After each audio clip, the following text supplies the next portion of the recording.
No eran cosas por allá extrañas.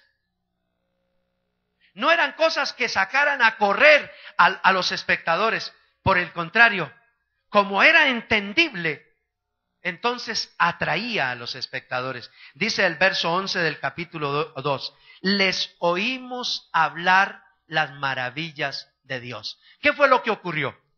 El Espíritu Santo vino y se posó sobre ellos. Y dice la Escritura que tan pronto eso ocurrió, entonces ellos empezaron a hablar en otras lenguas, pero empezaron a hablar en otras lenguas. No hablaban barbaridades ni cosas extrañas por ahí. Hablaban y comunicaban las maravillas de Dios.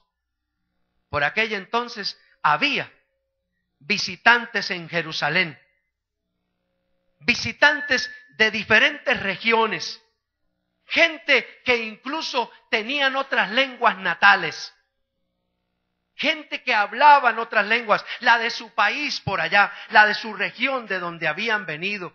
Los visitantes de Jerusalén se impactaron del acto de adoración de los discípulos, más que por verlos lo que había ocurrido, porque entendían lo que estaba ocurriendo.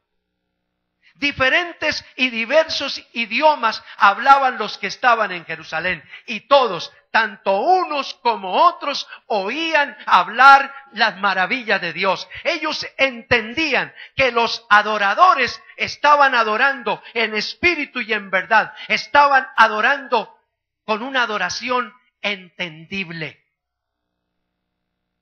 A veces no entendemos esto de la adoración y pensamos que debe ser algo por allá, yo no sé, extraído de dónde.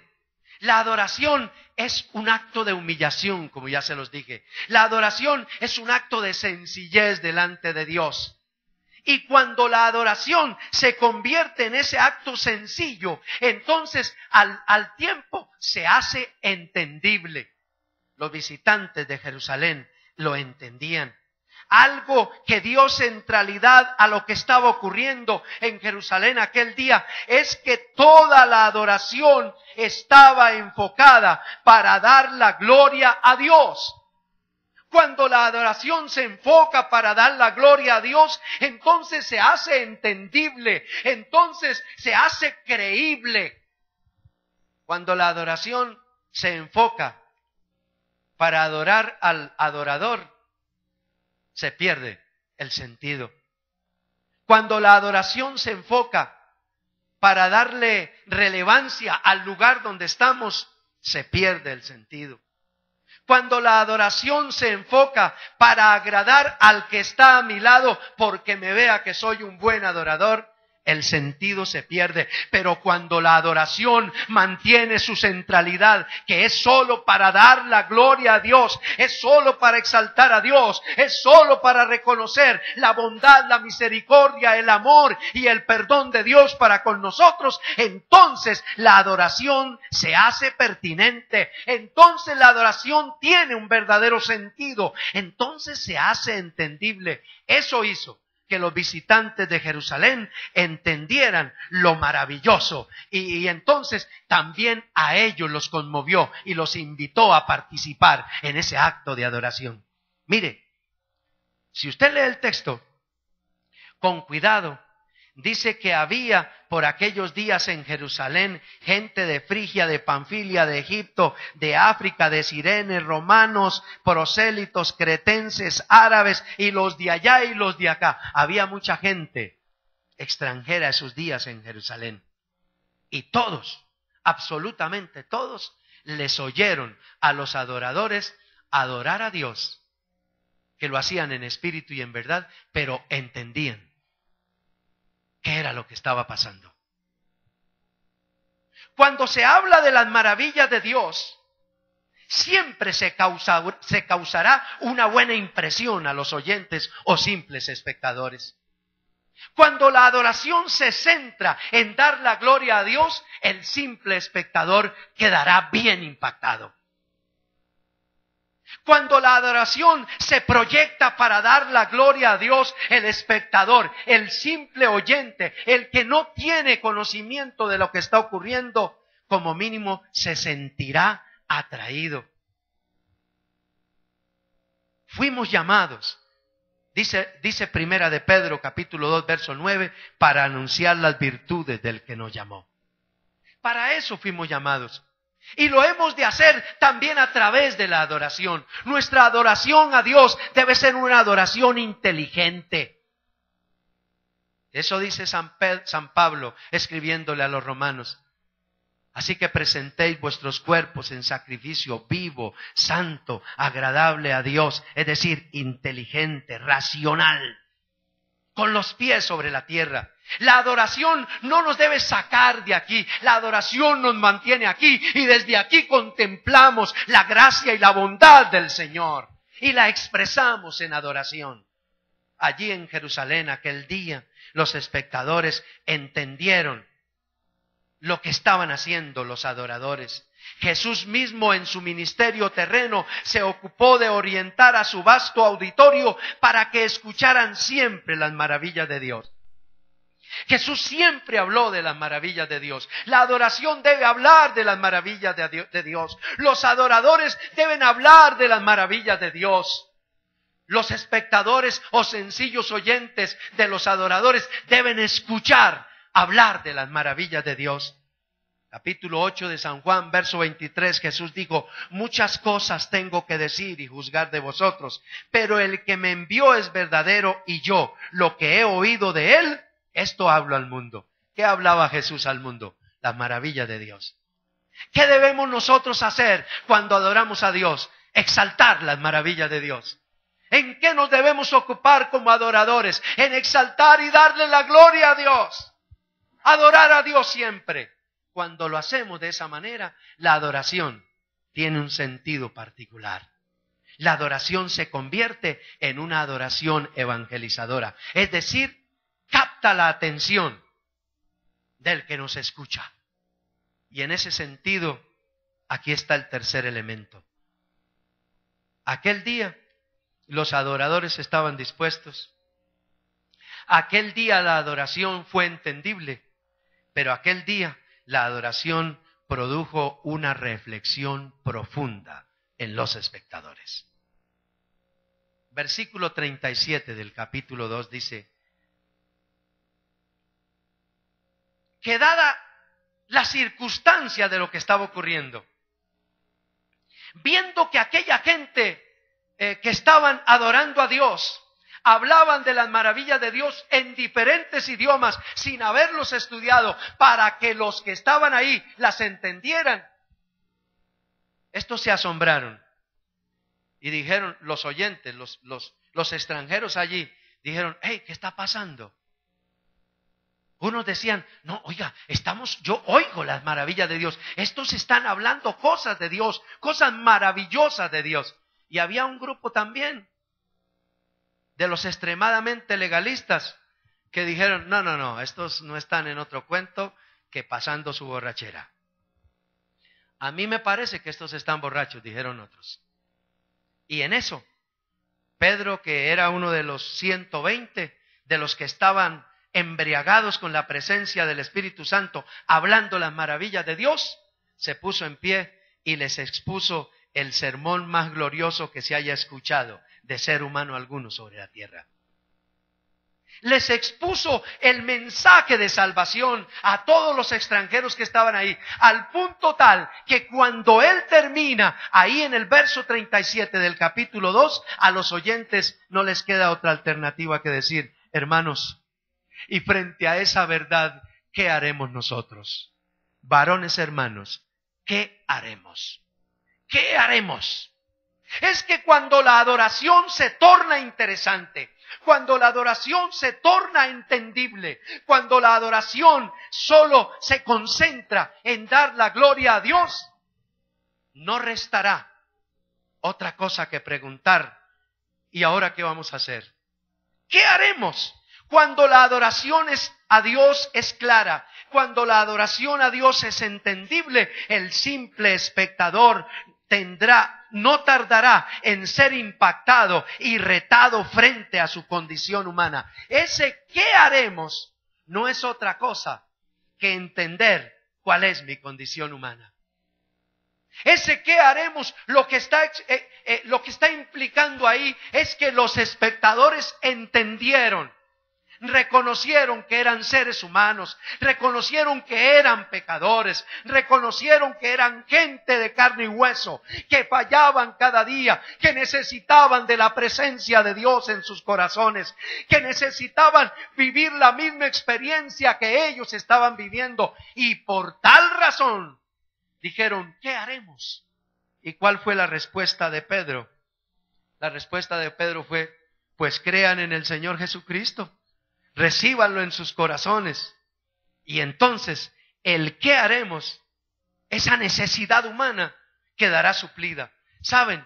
Los seres humanos vivimos de necesidad en necesidad. Usted hoy puede tener necesidad económica y mañana tener una necesidad emocional.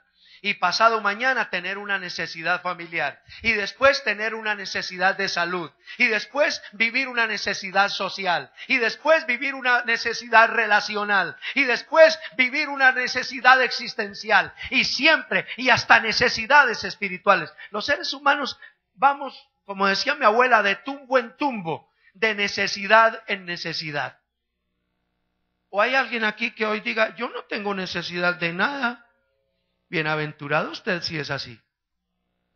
Pero todos los seres humanos, cada momento de nuestra vida se ve permeado por una necesidad. Y estos, los espectadores en Jerusalén aquel día, cuando vieron y escucharon la adoración, que era una adoración evangelizadora, entendieron su necesidad. Comprendieron que había una gran necesidad, aparte de todas las que cobijan a los seres humanos. ¿Saben? La mayor necesidad del ser humano no es la economía. La mayor necesidad del ser humano no es la vida relacional, no es ni siquiera la salud, no es el sustento diario. La mayor necesidad del ser humano es encontrarse con el Dios que le dio la vida. La mayor necesidad del ser humano es la necesidad espiritual. Cuando la necesidad espiritual en el ser humano es suplida, el resto de necesidades se convierten en cosas pequeñas. La Escritura dice, buscad a Dios y lo demás vendrá por añadidura. Las otras necesidades terrenas se convertirán en necesidades pequeñas, en necesidades que podemos resolver cuando resolvemos la mayor necesidad. Nuestra mayor necesidad siempre es la necesidad espiritual. Los seres humanos necesitamos todos los días encontrarnos con Dios. Los seres humanos necesitamos todos los días ser cobijados con la misericordia perdonadora del Señor. Los seres humanos todos los días necesitamos que Cristo el Señor nos cubra con su misericordia, que nuestros pecados sean perdonados, que su misericordia nos guarde. Esa es nuestra mayor necesidad. Cuando nuestros pecados son perdonados, la paz de Dios nos inunda y entonces tenemos claridad para atender y resolver el resto de necesidades. Solo así. Solo así. Ellos dijeron, varones hermanos, ¿qué haremos? ¿Qué haremos? Es decir, necesitamos hacer algo. El ser humano necesita hacer algo con su vida. Usted no está aquí solo para producir y hacer. Sí, produzca y haga y realícese en la vida. Pero su principal necesidad siempre será encontrarse cada día con Dios. Si usted vive aislado de Dios, si usted vive separado de Dios, estará viviendo la más grande necesidad que el ser humano pueda vivir. El ser humano separado de Dios está expuesto. Es muy vulnerable. Como seres humanos somos vulnerables. Pero cuando Cristo el Señor está en nuestro corazón, aunque nuestra vulnerabilidad humana siga presente, Cristo el Señor ha prometido protegernos, cuidarnos y acompañarnos todos los días hasta el fin. A Él sea la gloria. Eso es posible. Eso es posible cuando dedicamos nuestra vida a ser adoradores, cuando entendemos esa necesidad. Ese que haremos es producto de lo que acababan de escuchar. Una adoración evangelizadora es una adoración que promueve la buena noticia del Evangelio. La adoración evangelizadora produce en el oyente una decisión profunda por su vida. Escucho a mucha gente decir: ay, pastor, ayúdeme a orar, que es que mi esposo, mi esposa, mis hijos, mi papá, mis hermanos, no quieren escuchar la palabra del Señor. Tienen un corazón duro, no quieren oírla. A veces queremos meterle a la gente el mensaje de salvación como si fuera una inyección. Y sí, se la podríamos inyectar, pero hágalo de la manera más práctica. Hágalo haciendo de su vida una vida adoradora a Dios. Cuando usted decide adorar a Dios todos los días y en todos los campos y instancias de su vida, mire, los demás un día le van a decir: hey, tú que lo haces así, ¿yo cómo lo haría? Ayúdame, yo quiero hacerlo. Eso era lo que le estaban diciendo a la multitud, a aquellos 120 adoradores. Nosotros queremos adorar como lo hacen ustedes. Queremos entrar en ese grupo de selectos adoradores como están ustedes. ¿Qué haremos? ¿Qué hay que hacer para poder adorar de esa manera? Y Pedro les dijo: pues reciban a Jesús. Abran su corazón a Jesús. Si esta mañana aquí hay alguien que me dice: pastor, yo también quisiera entrar en ese grupo de adoradores, ¿qué tengo que hacer? Yo le digo: reciba a Jesús. Reciba a Jesús. Cuando Jesús entra en su corazón, entonces usted nace de nuevo. Y cuando nace de nuevo, usted se convierte en un buen adorador. El resultado de esta forma de adoración trajo como respuesta a ese día 3,000 nuevos creyentes. Cuando Pedro oyó que la gente le dijo: ¿y nosotros qué haremos? Él les dice: reciban a Jesús. Dice la Escritura que ese día se añadieron a la iglesia como 3,000 nuevos creyentes. Verso 41, capítulo 2. Y esos 3,000 nuevos creyentes se afirmaron en su fe por lo que oyeron de los adoradores. Ahora ellos querían practicar la adoración. Estos que oyeron se comprometieron y conformaron entonces un núcleo de fuerza con el que la iglesia dio comienzo. Dice el verso 42 del mismo capítulo 2, que estos perseveraron en la fe, que estos se unieron a la adoración, perseveraban en la oración y en la adoración, que estos perseveraban en la comunión y que estos apoyaron el desarrollo de la iglesia. Léase usted el verso 42, verá que es glorioso. Esa gente que oyó a unos adoradores con una adoración entendible, con una adoración comprensible, que los retó a su propia realidad a preguntar ¿qué haremos? Aceptaron la propuesta, recibieron a Jesús en su corazón y de inmediato se comprometieron y siguieron ahí, perseverando cada día, adorando a Dios cada día, viviendo la comunión de los santos cada día. Y lo que es más, empezaron a aportar, empezaron a ver la necesidad de su hermano. Y el que tenía 2 casas, dice la Escritura, vendía una para suplir las necesidades de los hermanos. Un fenómeno extraordinario ocurre cuando la adoración es en espíritu y en verdad, cuando hacemos de la adoración un elemento evangelizador. Y entonces cierro diciéndole verso 47, y el Señor añadía cada día a la iglesia los que habían de ser salvos. El Señor añade cada día a la iglesia. Es Él el que añade a la iglesia, pero es usted el que con su estilo de vida adoradora promueve a los demás que digan: oiga, yo también quiero adorar. Oiga, yo quiero hacerlo como usted lo hace. Yo también quiero. Un día en una iglesia que me invitaron, no sé, al final oré y una oración. Pienso yo, bueno, como siempre uno ora. Y al finalizar una persona me dice: pastor, ¿usted me quiere regalar una copiecita de esa oración? Es que fue tan linda. Es que fue tan hermosa. A ver, repítamela. Yo le escribo, le dije: pues difícilmente se la voy a poder repetir. Pero una cosa sí debe hacer, para que usted aprenda a orar y a adorar reciba a Jesús en su corazón.